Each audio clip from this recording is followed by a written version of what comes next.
Llevo en mi ser el color de un país que cuando grita en mi piel me hace estremecer, me incita a crecer y vuelvo a creer. Haber entregado la vida a mi patria me ha llevado a comprender que lo único que necesita mi Bolivia es el corazón de todos y cada uno de nosotros.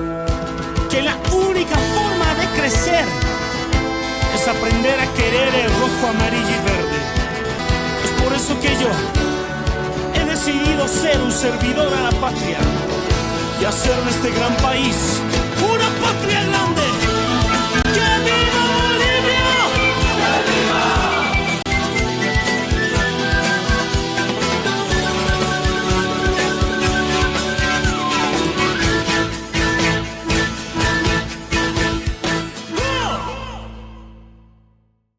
Continuando con la presentación del programa, pues tenemos la grata participación de un amigo, de un especialista, magíster, es abogado. Doctor, gracias por regalarnos unos minutos y pues en el programa Bolivia Unida. Hola, ¿cómo están? Muy, pero muy buenos días, hora boliviana, 11:08. Estoy en este preciso instante feliz, agradecido por la invitación, por estar acá, para compartir con los compatriotas bolivianos que están tanto en Bolivia, que te siguen, como también en el extranjero, porque la situación boliviana, tanto para nuestros compatriotas fuera del país y dentro del país, no es de las mejores. En ambos casos hay esa situación de que es la complicación tremenda y terrible. Y pareciera que no hubiera ni siquiera solución a la vista. Pero eso es lo que también vamos a analizarlo aquí y ahora. Vemos en esta semana diferentes noticias que ha sucedido en Bolivia. Primero, la realización o la ya estabilización de una pequeña república, de un narcoestado dentro del Chapare, donde veíamos a un principio un video que ya amenazan, ya realizando o subrayando ya algunas intervenciones anteriormente. Esto a raíz de lo que ha sucedido legalmente con las nuevas disposiciones legales contra Evo Morales. Tenemos acá, podríamos ver, por favor. Líder de los pueblos indígenas originarias campesinas, a nuestro hermano Evo Morales Ayma. Por eso y por muchos motivos convocamos a todas las bases de la región del Trópico de Cochabamba y de toda Bolivia. Prepararse 2 veces mejor que la policía boliviana. Prepararse 2 veces mejor que los militares de Bolivia. Porque en Bolivia ya no hay Estado de Derecho. Ya no hay derechos civiles que respete los derechos humanos el gobierno traidor de Luis Arce. Por eso en este momento la vigilia se masifica con el único objetivo de defender los intereses comunes. Como verán, la naturaleza tiene sus oídos y nos vamos a defender con nuestras piedras, con nuestros palos, con nuestros instrumentos que la madre naturaleza nos ha dado en la región del Trópico de Cochabamba. Por eso, compañeras y compañeros, a prepararse para defender nuestra vida, la vida tuya y la vida de todos los habitantes de la región del Trópico y de toda... Por eso estamos aquí, todas las organizaciones sociales de la coordinadora. Continuamos, doctor, con estas amenazas, con este narcoestado que se está creando dentro de nuestra república.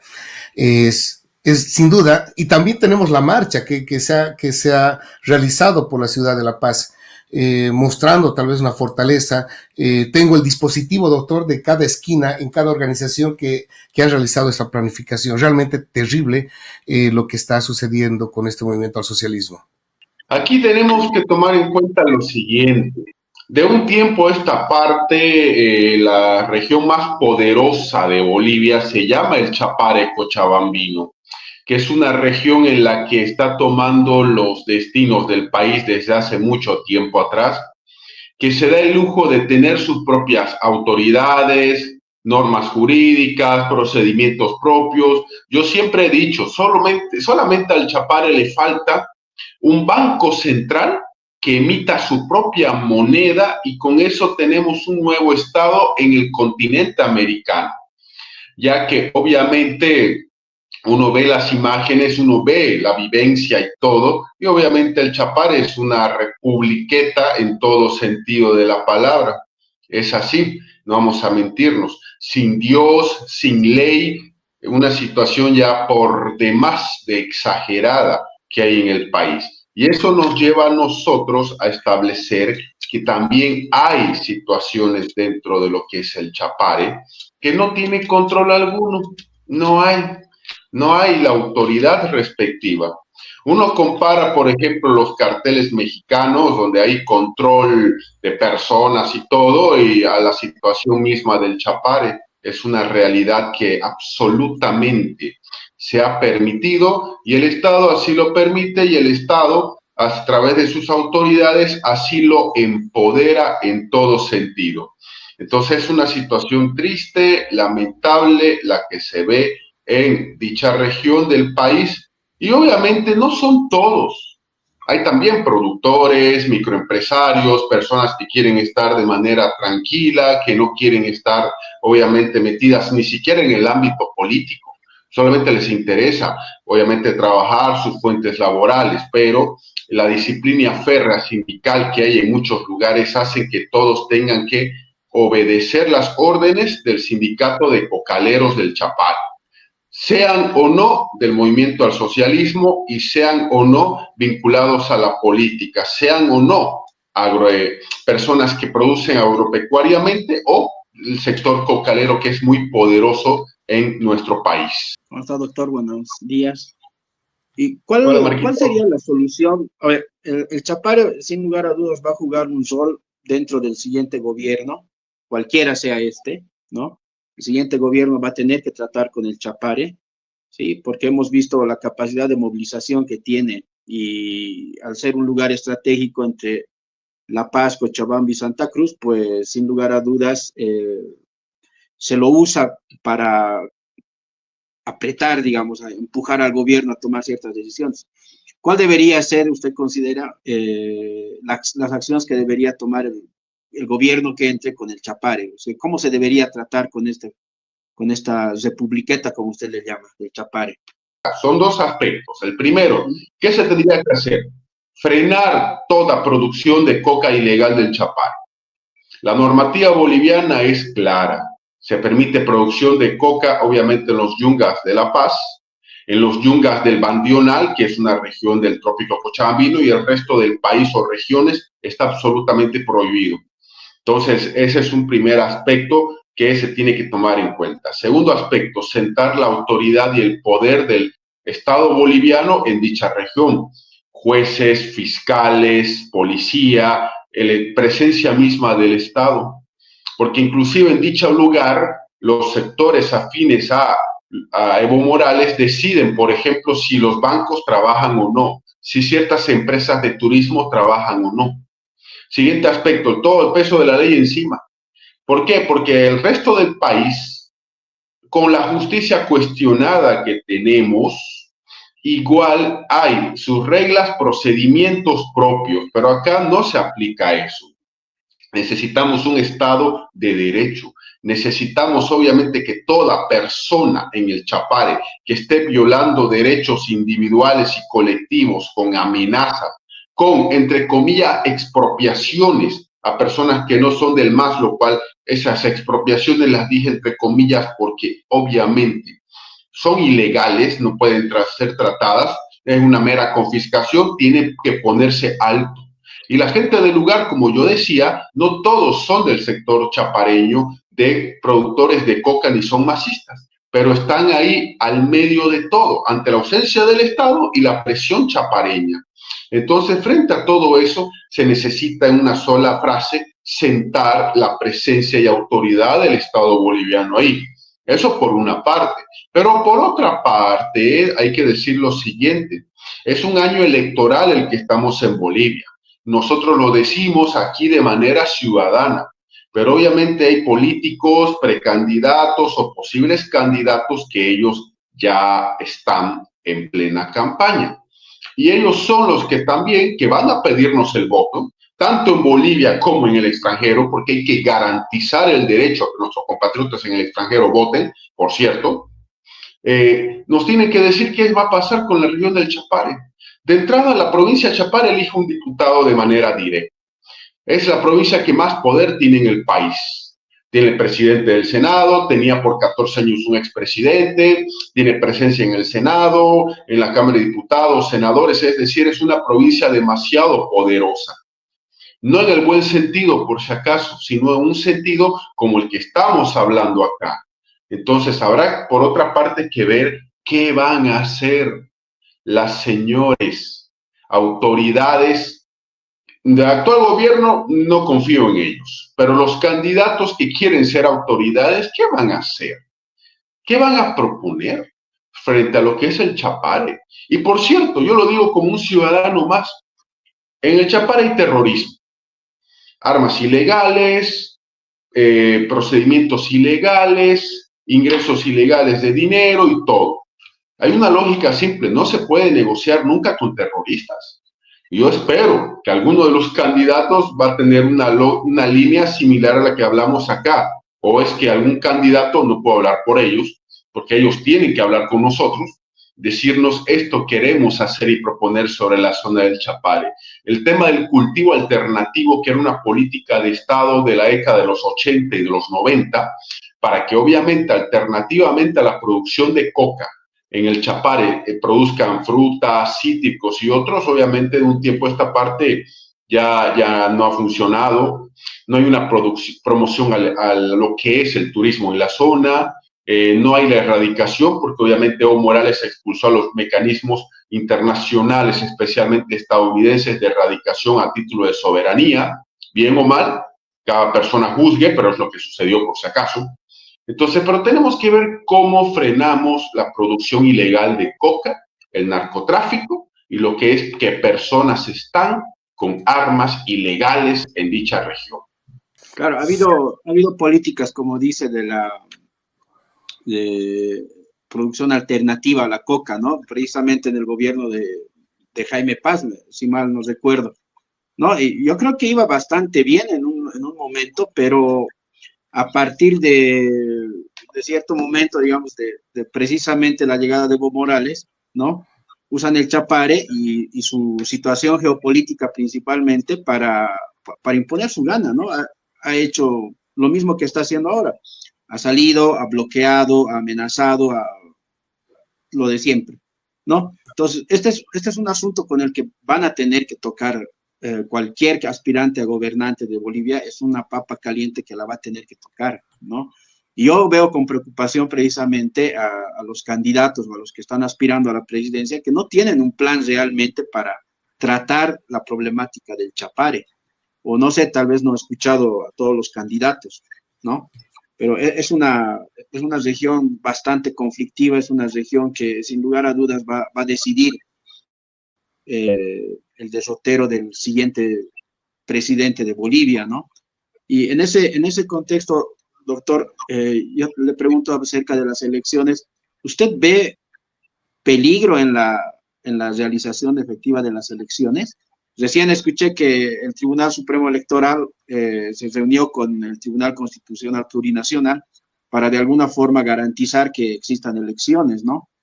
¿Usted cree que va a haber elecciones en 2025 o esas elecciones corren riesgo aún? Yo soy uno de los que viene diciendo en Bolivia de que estas elecciones están en franco riesgo, por varios motivos. El primero, el tema de los escaños no solamente es la aprobación de la ley de escaños, que solamente era un escaño desde Chuquisaca, trasladarlo al departamento de Santa Cruz, no, porque eso tiene una parte 2.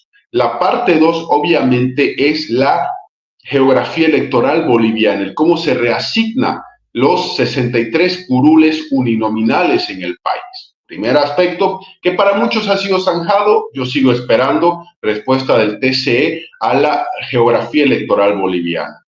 Segundo aspecto, el tema económico. El tema económico, por supuesto, tiene que establecerse en el presupuesto los recursos para que el Tribunal Electoral realice su propio proceso eleccionario. Bolivia, al ser un país centralista, los recursos de un órgano los maneja el Ejecutivo. Tercer aspecto, el rol del Tribunal Constitucional. Yo tengo mis dudas basándonos en la experiencia, porque ese Tribunal Constitucional boliviano que sigue a la cabeza de autoprorrogados es un tribunal en el que no se puede confiar y es un tribunal que primero ya ha notificado al legislativo, a David Choquehuanca como presidente legislativo, sobre el tema de la realización de las elecciones judiciales parte 2. Segundo, que tiene la capacidad de ese Tribunal Constitucional de autoprorrogados de poder paralizar una elección y decidir dónde se hace parcialmente la elección, es decir, en qué departamentos sí y en cuáles no. Es el peligro. Es cierto que el Tribunal Electoral pacta, hace un acuerdo con los autoprorrogados, pero solamente a la población y a ustedes, a todos los que nos siguen, les menciono dos cosas. Primero, Evo Morales los designó a los autoprorrogados y luego los autoprorrogados se hacen los que no te conocen. Dos, Yanine Áñez confió en ellos. Y ellos dijeron cuando era presidenta Áñez que era constitucional y después de eso no la ubican para nada. Entonces esa es la siguiente amenaza. Otra amenaza al proceso de elecciones. Sí o sí nuestros compatriotas bolivianos en el extranjero tienen que votar. Está en la Constitución Política del Estado. Tanto el 2009, 2014, 2019 y 2020 se ha establecido por mandato de la actual Constitución el voto de nuestros compatriotas en el extranjero. En este momento nosotros sabemos que para el proceso eleccionario se requiere un movimiento impresionante de recursos económicos. Algunos calculan que la votación en el extranjero va a costar $7 millones. Y yo digo, ¿cuáles? Me dicen algunos, no se entiende la pregunta y yo, ¿cuáles dólares? Si el Estado no tiene, en Bolivia no tiene, por dejadez propia, el gobierno tiene que asegurar la votación en el extranjero. Porque si solo es votación en Bolivia, dicho proceso, lo decimos aquí ahora, es inconstitucional en todo aspecto y nulo de pleno derecho. Si es que a alguien se le ocurre decir, no, solamente que en Bolivia voten y afuera no pasa nada. No, señores. Y eso puede hacer que cualquier resultado electoral no tenga ninguna validez, por si acaso. Entonces, advertimos ese aspecto. Entonces, con todo lo que estamos explicando acá, las elecciones 2025 están en riesgo. Lo están. No vamos a decir que todo es color de rosa en el país en materia electoral.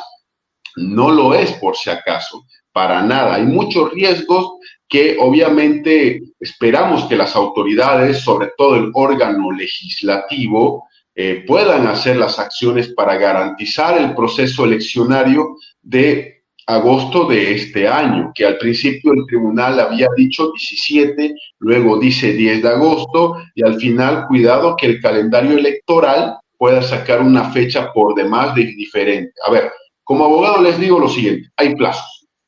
El plazo tiene que ser antes de noviembre. ¿Por qué? Porque resulta que en materia jurídica los plazos marcan todo. En noviembre tiene que asumir el nuevo legislativo y en noviembre tiene que asumir el nuevo ejecutivo. Es decir, presidente, vicepresidente y todos los legisladores más los supraestatales. Ese es hasta noviembre que duran los que están en este momento en sus cargos, hasta noviembre sus funciones y en noviembre asumen los nuevos. Entonces ahí ya tenemos, querido Marquito y Luis Alberto, un marco de fecha tope no para la elección, para la asunción en el cargo. Segundo, hay que programar una primera vuelta y una segunda vuelta electoral, por si acaso. Entonces eso ya nos trae consigo otro panorama de amplitud de fechas. Muchos dirán, pero antes no había segunda vuelta, pero siempre ha estado la segunda vuelta ahí. Que no se le haya usado el 2009, 2014, 2019, 2020, ya eso es otra historia aparte, pero se tiene que programar la segunda vuelta porque está condicionada a los resultados de la primera. Entonces son algunos aspectos de importancia que estamos señalando aquí y ahora. Y al final de cuentas, estas decisiones sobre establecer los plazos y demás cosas le tocan al órgano electoral, ¿no es cierto? Pero al final de cuentas, el control, digamos, la habilitación de todo esto siempre va a depender del Tribunal Constitucional, ¿no? Hemos visto cómo el Tribunal Constitucional finalmente decide, como usted decía, dónde se hacen las elecciones, dónde no se hacen las elecciones, quiénes van a ser los candidatos de estas elecciones incluso, ¿no? La pregunta acá es, los nuevos magistrados del Tribunal Constitucional, ¿sí? Al final de cuentas parecería que se han agachado ante los magistrados autoprorrogados, ¿no? Cosa que uno esperaba que entren los nuevos, voten a los antiguos de alguna forma, y pues se les ha dado el voto y tienen la confianza y la legitimidad que les ha dado el voto. Bueno, más allá de cómo se arma la elección de magistrados, etcétera, etcétera, ¿no? ¿Qué opinión le merece este actuar de los nuevos magistrados del Tribunal Constitucional, doctor? Exactamente, tal como dice Marquito, así ha sucedido. Entraron, claro, primero el Tribunal Constitucional de Autoprorrogados acomoda el proceso electoral a su manera. Lo acomodó a su manera. ¿Qué significa eso? Que ellos decidieron por el órgano electoral, decidieron por la asamblea, le quitaron atribuciones a los órganos del Estado y todos bien, gracias. Y ellos dijeron, vamos a hacer lo siguiente, los autoprorrogados. Elecciones en 5 departamentos no, para que nosotros nos quedemos, solo en 4.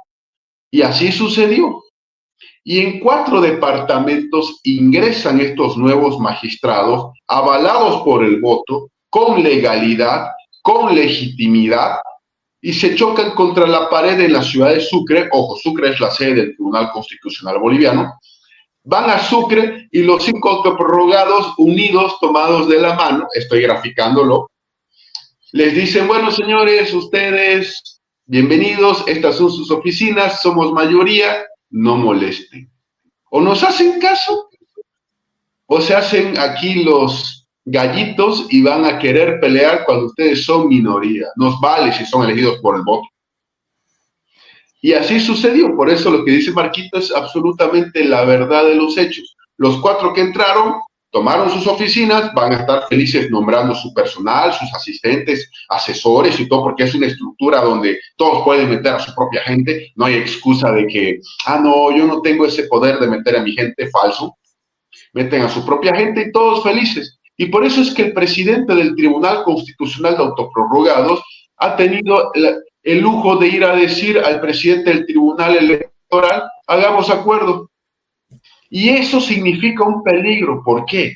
Porque ese órgano electoral reconoce y está reconociendo una validez que no debería ser así de los autoprorrogados. Está reconociendo que son válidos y es paradójico. El órgano que certifica que una persona dura en sus funciones 5 o 6 años, 6 años en caso de las autoridades judiciales, es el órgano que está diciendo, ya te reconocemos, los autoprorrogados ya van para los 8 años. Han sobrevivido 3 diferentes gobiernos, Evo, Arce, Yanine Áñez, y si hay un nuevo presidente en noviembre van a sobrevivir un cuarto gobierno. ¿Dónde se ha visto eso? Recientemente.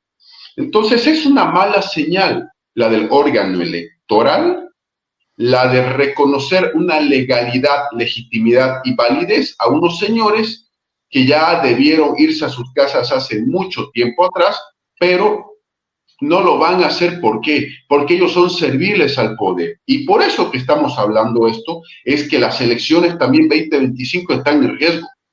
Porque el partido de gobierno, que es el que controla los autoprorrogados y viceversa, hay un mutuo contubernio, puede decir, a ver, estamos perdiendo en Santa Cruz, anulen Santa Cruz las elecciones y sean parciales. No vamos a ganar en Beni, perfecto. A ver, vamos a ganar en X lugar, no, manténganlas en X lugar. Cuidado que entremos a una situación de descontrol jurídico y social que nunca se había visto en la historia de Bolivia. Jamás se había visto elecciones judiciales parciales.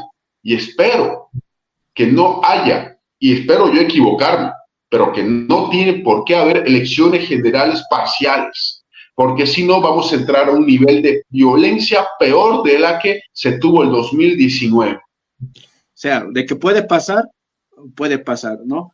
Y precisamente en este sentido, el nuevo presidente, digamos, bajo las condiciones que ingrese, ¿no? Con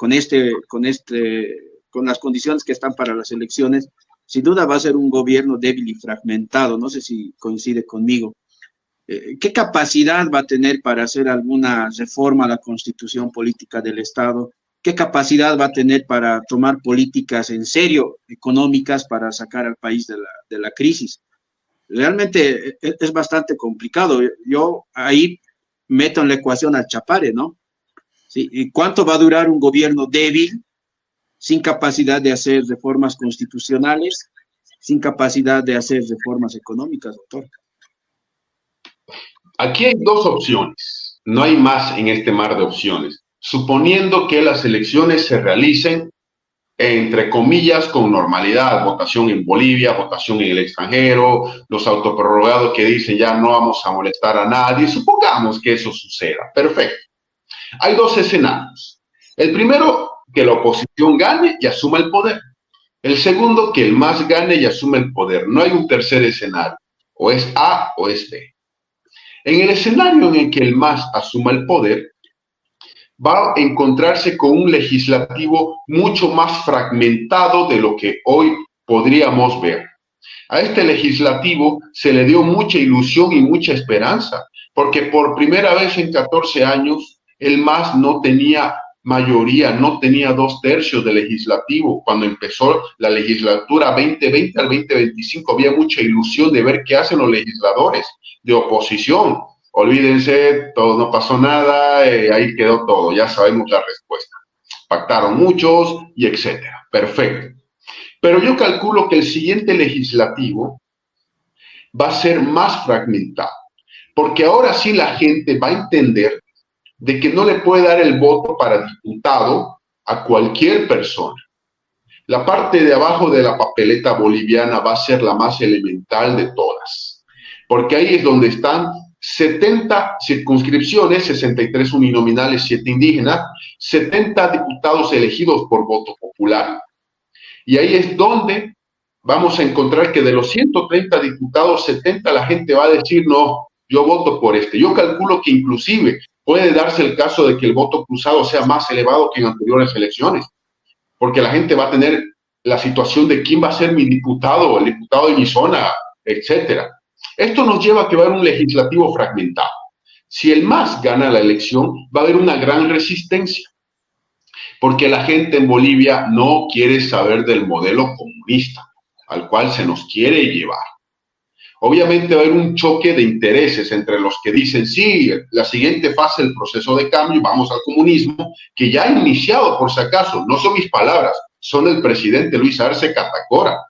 Ya ha iniciado la siguiente frase, reitero, no lo digo yo, lo ha dicho el propio presidente de Bolivia, en donde en el oriente boliviano y los productores están confiscando bienes que son privados, como azúcar y otros elementos, o que el Estado ha decidido hacer sus propias granjas. En La Paz se van a instalar granjas de pollo, por ejemplo. Se va a instalar la planta de coca machucada para pelear con los privados que producen esto. Entonces, bueno, pero va a haber una resistencia fuerte, demasiado fuerte.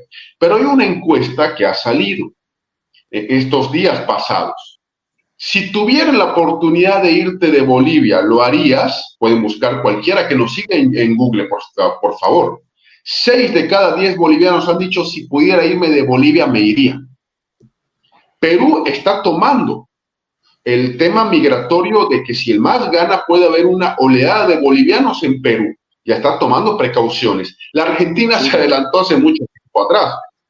Boliviano que quiera ser atendido en un público, bienvenido siempre que pague. Paraguay está mejor manera que Perú y que Argentina hacia Bolivia, a eso me refiero, haciendo planes para traer el dinero de capitales bolivianos. Y luego va a haber el tema de qué empresa, qué profesionales, qué cerebros pueden venir al Paraguay a trabajar. Fuga de cerebros se llama. Ese es un primer escenario. Segundo escenario, que la oposición gane y tome el poder. Y veamos en noviembre jurando a un opositor. Lo primero, habrá que ver si ese opositor o si los candidatos de oposición están o no dispuestos a usar la fuerza pública. Eso es algo que no soy candidato a presidente, no soy candidato a vice. Yo también como ciudadano hago esa pregunta a los posibles candidatos de oposición. Digo posibles porque todavía no hay candidatos formales. ¿Usarán la fuerza pública? ¿Qué va a pasar si empezamos a cerrar las empresas públicas deficitarias? Y, por ejemplo, el Chapare empieza a bloquear masivamente la carretera. Bolivia no está en lujo de esperar más de 20 días, como pasó con el actual gobierno a fines del año pasado, que Evo Morales bloqueaba la carretera y hacía lo que quería. No, señores de oposición, ¿están o no dispuestos a establecer lo que es la fuerza pública en el país ante cualquier bloqueo? Buena pregunta, porque eso va a suceder. Va a haber bloqueos, va a haber resistencia, va a haber personas que van a estar colapsando la paz ante el cierre de las empresas públicas deficitarias. El tema de rebajar el déficit fiscal. Bolivia es un país que tiene una impresionante cantidad de funcionarios públicos y sigue creciendo. Hay que rebajarlo. ¿Y qué van a hacer los funcionarios despedidos? ¿Van a quedarse tranquilos, buscar la vida privada? No, van a protestar contra el gobierno que va a estar en el cargo. Entonces, son algunos ejemplos donde yo demuestro de que el gobierno oposición que asuma va a ser muy complicada el gobernar. Ahora, ambos, oficialismo y oposición, no la van a tener fácil. Va a ser un verdadero gobierno de transición. ¿Por qué? Transitar del MAS a un gobierno no masista va a ser complicado. Pero escuchen bien, queridos Luis Alberto y Marquito, si vamos a una segunda vuelta, ahí se va a ver el nivel de fragmentación de la política boliviana y de la población. ¿Por qué? Porque en segunda vuelta hay A o B. Algunos dirán, sí, voto blanco, voto nulo. No, señores, aquí no hay eso. Aquí es, en segunda vuelta es A o B. Ah, y la segunda vuelta también, por si acaso, tienen que votar nuestros compatriotas en el extranjero. Ojo con eso, lo decimos aquí y ahora. Entonces, ese es el nivel que va a tener quien gobierne el país. Es decir, o entramos con solución A o solución B.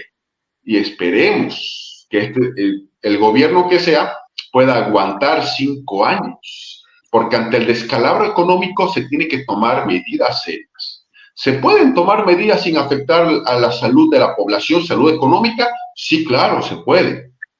Por ejemplo, Bolivia con cielos abiertos. Bolivia no es un país que se haya adherido al Tratado de Cielos Abiertos donde podamos nosotros recibir sin más preámbulos personas y otros aviones y empresas. Bueno, la aviación boliviana es un desastre, por si acaso. BOA es el mejor ejemplo. Segundo, necesitamos una ley de inversiones que proteja al inversionista boliviano con seguridad jurídica y atraiga al extranjero. Estamos hablando de cosas sencillas que se pueden hacer sin dañar la economía de nadie. Porque muchos dicen, no, el 21060 otra vez. Tranquilos. Hay que rebajar las entidades públicas, sí, claro, y las que no sirven, cerrarlas y procesar a los que han hecho daño económico al Estado, pero por supuesto que sí. Hay muchos viceministerios que no sabemos qué hacen ahí, se los cierran. ¿Cuál es el problema? Sencillo y simple. Los expresidentes de Bolivia reciben sueldos. Todos reciben, menos Yanine Áñez, porque el gobierno no quiere que Áñez reciba sueldo como exmandataria. Por eso hay que excluirla a ella. Y los demás reciben sueldos de expresidentes mensualmente. Ahí está el detalle. Exacto. Entonces, señores, quitemos el sueldo a los exmandatarios. Ahí tenemos otro ahorro. Hagamos un sistema tributario que no sea castigador, que incluya a los sectores informales. ¿Por qué los informales no quieren ser formales? Porque no hay incentivos para ser, obviamente, para ser formales. Pues modifiquemos el sistema tributario boliviano. ¿Cuál es el problema en todo sentido? Potenciemos las exportaciones, potenciemos el ahorro interno, potenciemos que la producción local sea consumida por Bolivia. Con este ejemplo cierro. Yo lo he puesto en mi cuenta de Twitter. Resulta que el bicentenario boliviano de este año, ya que cumplimos 200 años de vida boliviana republicana independiente, el gobierno ha dispuesto en su presupuesto 300 millones de bolivianos solo para el Bicentenario. La primera adquisición pro Bicentenario fueron gorras para el Bicentenario. Gorras hechas en China. Gorras chinas. Nada de... Aquí el gobierno cero producción boliviana, nada con AMIPE, pequeños empresarios, emprendedores, nada. Todo desde China y con sobreprecio. Ya se lo ha denunciado públicamente y con AMIPE está enfurecida contra el gobierno. ¿Cómo vamos a ayudar a nuestros emprendedores y microempresarios si preferimos 1000 veces contratar a empresarios de afuera para que nos hagan productos para nuestro propio Bicentenario? Entonces se pueden hacer medidas sin necesidad de generar miedo en la población, porque la gente, ¿qué está diciendo? La gente dice, va a venir un nuevo 21060. No, no hace falta, solo hace falta hacer ajustes al Estado, por ejemplo. Nos quejamos nosotros del contrabando, ¿por qué no militarizamos fronteras? Hay hasta un viceministerio de lucha contra el contrabando, inclusive. Bien, gracias, la tarea.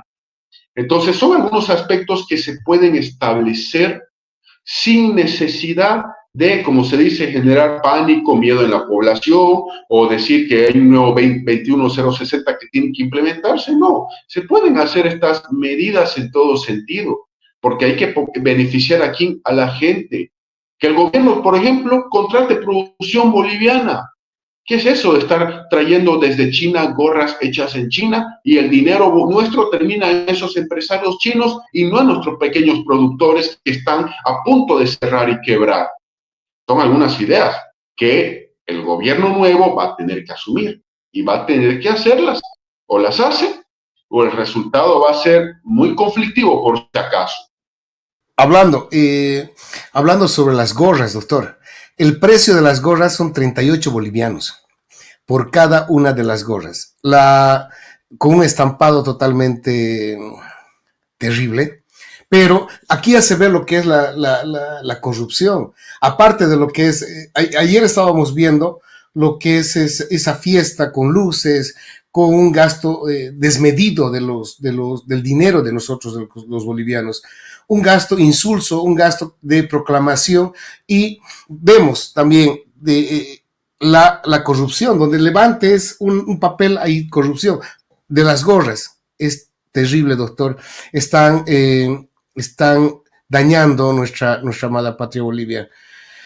Es terrible, doctor, pero bueno, quiero agradecerle, doctor, por el tiempo que nos ha regalado en Bolivia Unida. Espero que no sea la primera ni la última vez que pueda compartir con nosotros, y más que todo mostrar esta problemática, este análisis que usted realiza en aspecto jurídico y político, porque mire, acá en los migrantes tenemos mala información en muchos casos, es decir, de que se va por TikTok, se va por diferentes plataformas donde no va con la noticia real y correcta. Pero gracias por regalarnos estos minutos, por muy excelente presentación, querido doctor. No, yo soy el agradecido con ustedes, con las personas que nos están siguiendo, puedo decir desde diversos puntos del planeta. Gracias por permitir estos tiempos dirigirme a ustedes, a mis queridos compatriotas. Lo hacemos desde un punto de vista ciudadano, ¿no? Sobre la Bolivia que se tiene y la Bolivia que se quiere. Hay una gran diferencia entre el país que se quiere y el país que se tiene, y esperamos nosotros que eso pueda llegar a cambiar en algún momento, y así va a ser, y la lucha va a tener que seguir siendo sobre ese punto. Gracias por la invitación, quedo muy agradecido. Muchas gracias.